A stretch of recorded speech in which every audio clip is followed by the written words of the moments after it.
How to stop someone from taking screenshots on Instagram story. Hi everyone, welcome back to our channel. This is Rose and I'll show you on how to stop people from taking screenshots of your Instagram stories. So to protect your privacy, first of all, you need to open Instagram, sign into your account, navigate to profile icon at bottom right corner and select three-bar menu icon at top right. Scroll down and look for the option of account privacy and make your account private. This controls who can interact with your stories, including screenshots. After that, you can easily use close friends. For that, you can tap on your story and add your story.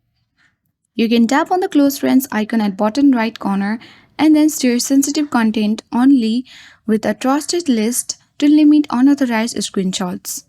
If you suspect someone took a screenshot, you can send them a message asking them to respect your privacy. While you can take precautions, always be mindful of what you show online. Regularly review your privacy settings to keep your account secure. So that's how we stop someone from taking screenshots on Instagram story. I hope that was helpful. If it was, then do like, share, comment and don't forget to subscribe. Thank you for watching and I'll see you in the next video.